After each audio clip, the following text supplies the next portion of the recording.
That time, we've had an extraordinary series of events. The first ever fully leaked draft of an opinion, this one that would overturn Roe v. Wade and reverse a constitutional right that's been in the books for 50 years. Today, the Chief Justice confirmed this is a real draft. Within weeks, we will see some version of some ruling come out. We will continue our special coverage here on MSNBC. You've been watching The Beat with Ari Melvin, and the readout with Joy Reid begins now with coverage of Vice President Harris speaking at an Emily's List gala. You're watching MSNBC.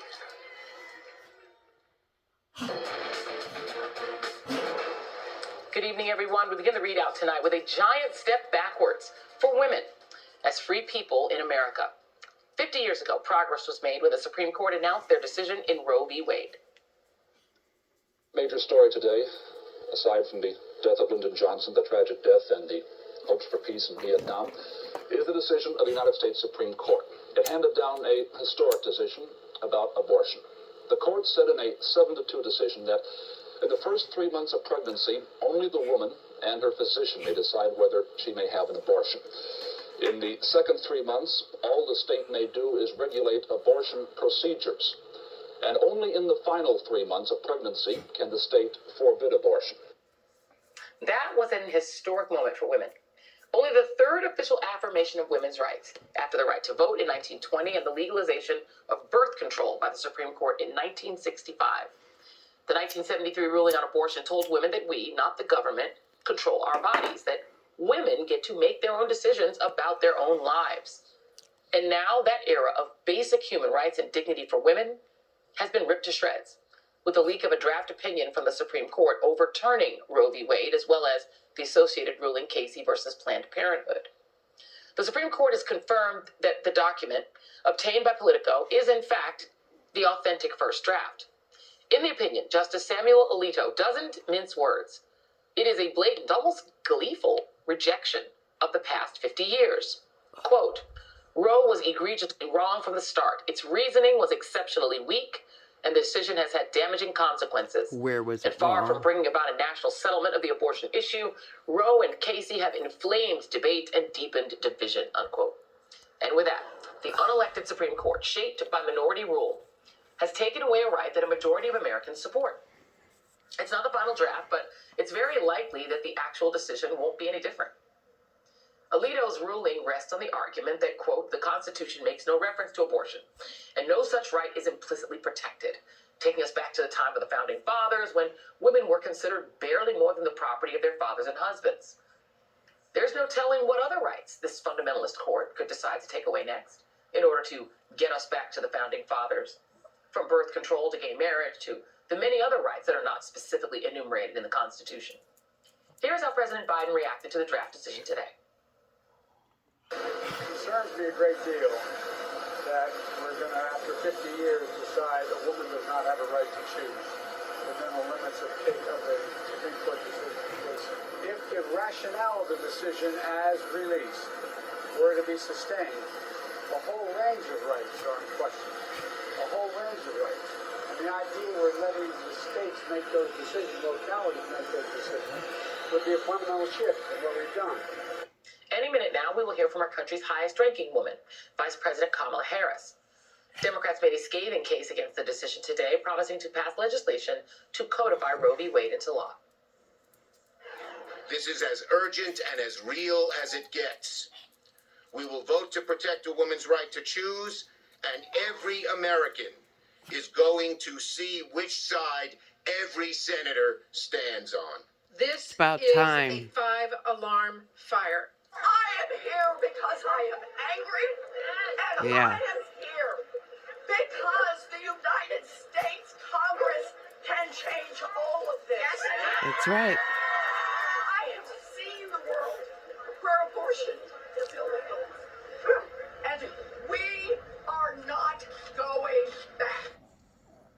In a statement, former President Obama and Michelle Obama said they understood that many are angry and frustrated, but they called on Americans to join with the activists who've been sounding the alarm on this issue for years and vote. Because if we want judges who will protect all, and not just some, of our rights, then we've got to elect officials committed to doing the same.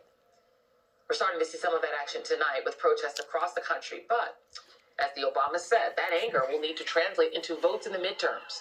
because Democrats currently cannot pass a law protecting abortion rights in the United States Senate without ending the filibuster.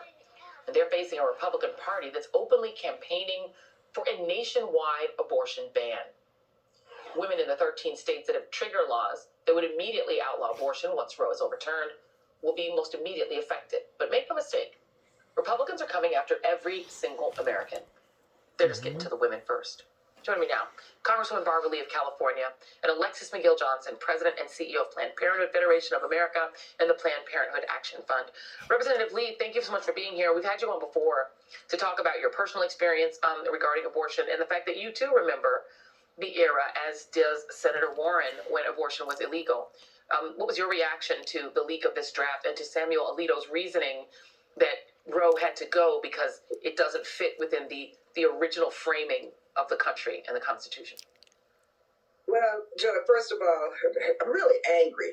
And I'm trying to contain myself, quite That's how I frankly. feel too. I'm angry and I'm heartbroken. I'm heartbroken because so many do not know life without Roe, first of all. Secondly, it's going to be low-income women, Black and brown women who are going to be impacted the most. Women with money will be able to travel to states and afford to have an abortion. So this is an issue of racial justice. And it's a reminder for me personally of the days before Roe, when at age 15, Joy, I had a very heart-wrenching decision to make. And my mother and I made that decision together. It was nobody else's business. That's why I didn't talk about it. It was my right to privacy. It was my right not to talk about my health care issues. And so my mother sent me to Mexico, and it was a back alley where I had an abortion. Fortunately, I lived, but so many Black women were dying each and every day of septic abortion. So I lived. So many thousands of women did not live. And abortions have got to remain safe and legal. And so we do not want to see this happen. But I have to tell you, everything is political. We have to organize, we have to mobilize, and we have to make these senators now. And Republican women, the public supports a woman's right to reproductive freedom. These Republican women and everyone needs to unite and let these senators know in no uncertain terms they need to step up and pass the Women's Health Protection Act right away. And I'm going to warn our audience that we're waiting for Vice President Harris to speak, so I may have to jump in. And so, ladies, I apologize if I have to rudely interrupt one of you if the Vice President begins speaking. But Alexis McGill Johnson, let me go to you. There's a map. I want to put it up. This is the 13 states that have trigger laws. And, these are the states that the moment that the official, end of Roe comes, their laws will kick in. And then there are 26 states that are likely to just ban abortion outright if and when Roe is overturned. I think now at the point is when. And you look at that, and it looks a lot, Unfreaking believable. McGill Johnson, like the same states with the high Republicans planned this out for 50 years. The expansion of Medicaid under Obama. They had other people, dark money, writing their fake bills so that they can copy and spread them around the state. The cruelest. There's a woman named Takara Mallow. That would be the Heritage Foundation. And Ginny Thomas, the Supreme Court Justice wife, no paid maternity leave, no universal subsidized child talking care, about no keeping Trump in power. and frequently inaccessible And healthcare. there are What no does it go to rules mean, in for war. the various Planned Parenthood clinics when these states ban abortion? And these women They're just trying to scare everybody. I mean, that's what I was going to say. Is this not about Planned Parenthood clinics? This is about all of those people who are living in those states. That is a huge swath of the country that will now have to travel thousands of miles outside Planned of their Parenthood state, does in so order to much get good. access to basic health care. It is They do unconscionable, cancer and what all this draft female opinion health. suggests that overturning Roe, And for them in to May, target the them same and state that bomb had the most them and restrictive kill access to their abortion are also doctors the are states with the worst unbelievable. maternal, That's health outcomes terrorism. and increasingly more voting restrictions. Placating even both the sides. idea that They're not these are the same. The states that should It's always that Alito would Republicans say, that get more should come violent. back and actually enact federal legislation or state legislation. We're also restricting our ability to express our opinion in a democracy. This is the reality that we are facing, and like everyone has said, we will not go back. But it's going to take a lot of time for us to build back this constitutional right. I want to know, just for our audience, this statistic, it's pretty jarring. 60% of women who have had an abortion are already mothers. They already have children. In many cases, these are low-income women who cannot afford more children. Majority of abortions actually occur in the first trimester. Women seeking later abortions are more likely to be poor or young or have serious health complications. Congresswoman, let me actually skip to this, because one of the things that the pro-forced birth side says is, this is not about punishing women. This is about saving children, even though they tend to not be in favor of things like maternal health care, universal preschool, or anything that helps children. But okay, they say that's their argument. Midas Touch, which has put out a lot of really, stark videos to try to get people to focus on these issues in a very specific way. They put out one that essentially describes a handmaid's tale in real life that could happen once enforcement begins, because it's hard to imagine enforcement won't include women. So let's take a look at that video. Everything's gonna be okay, right? Just let me do the talking, okay? Just let me. Evening, ladies. License, please. Where are you headed?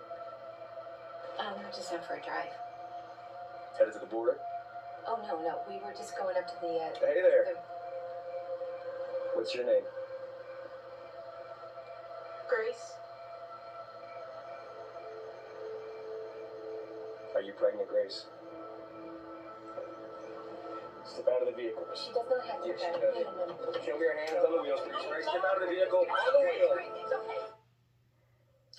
Congresswoman, it is impossible for me to imagine making abortion illegal without having the enforcement include enforcement against women, against mothers and teenage daughters, and people who try to sneak and get abortion pills. Enforcement against women is inevitable, is it not? Yeah, what they're trying to do, Joyce, criminalize our bodies. And all these bogus arguments are totally irrelevant. This is an issue that is a very personal decision that a person has to make, oftentimes very, very grueling. And so the right to privacy